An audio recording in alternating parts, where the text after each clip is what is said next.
Hair transplants have a lot of myths and stories behind them. Who can do it? Who can't do it? When are you supposed to do it? Are there any particular conditions that you can be having and you're not allowed to do it? So I'm here today with my friend and super trichologist Mulu Musyoka, and he's going to break that down for us and tell us exactly who can do it, when they can do it, and why they should be doing it. What is a hair transplant? Like the name suggests, is really transfer of hair follicles, or what produces hair from one part of the scalp or one part of the body to an area that has lost follicles, or you want to introduce hair. And the reason why I say that is because hair transplant has been used for reconstructive purposes. If you had an accident or a burn and you want to replace that scar with hair, or people are now lowering hairlines, you were just born with a high forehead and you want to lower that, or you want to introduce beard hair, and it simply means getting hair follicles from one part of the body to another part of the body, transplanting them, and then they produce hair. Can I have another donor other than myself? You cannot have another donor, unfortunately, because the rejection rate will be very significant. So what happens is that you can only donate your own hair, but you cannot, even if you had identical twins, you cannot get hair from anybody else. So you can get hair from the body, we call it body to head hair, or you can get hair from the scalp into another part of the body.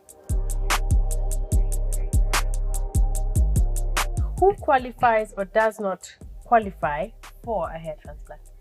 For us to decide that you qualify for hair transplant, or what we call hair transplant candidature, the first thing and the very first thing is, if you're losing hair, because mostly the cases that we are handling is people who have lost hair, is to do something called a diagnosis.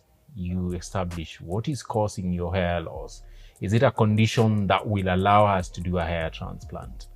If we establish, yes, this is a condition that we can replace the lost hair follicles, then we go ahead and check, do you have a sufficient donor site? And a sufficient donor site means that we're able to borrow hair, because mostly we get the hair from the back of the head, that we're able to borrow the amount of hair follicles that we need from that area, transfer them to the area of need without depleting the back area. That nobody should ever tell that your density at the back area was reduced. So if the diagnosis allows us to go ahead and do hair transplant, then we look at, do you have enough, or do you have a sufficient donor site that can donate enough follicles but still remain with integrity?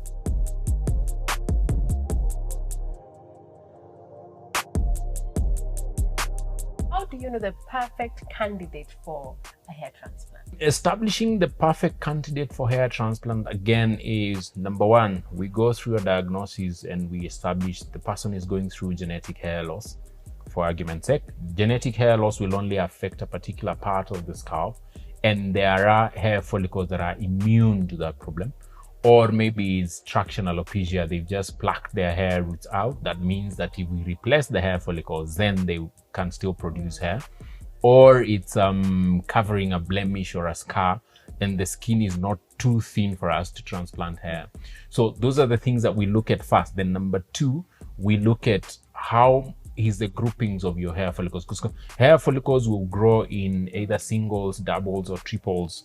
Very few people will have quadruples, so they grow in clusters. So we want to look at the population and say, do you have thick enough hair for us to pick whatever we need, replace the follicles that have been decimated, and you remain with integrity on the donor side. So it's a balance that you need to make sure that the scalp will support hair growth, and at the same time that the issue of demand versus supply is well balanced.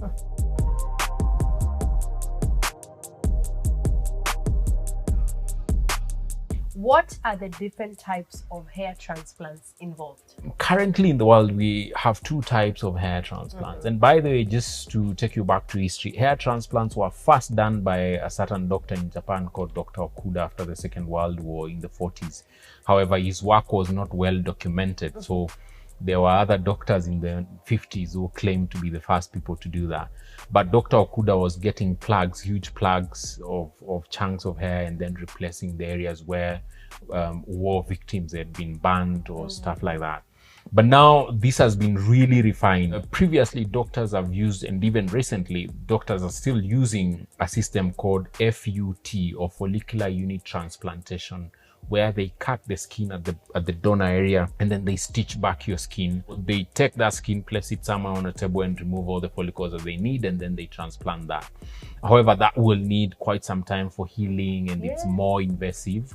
What is being done now is that we do a lot of follicular unit extraction. We call it FUE, which was discovered in 2000. And that means we use very tiny punches just to pick singular hair grafts.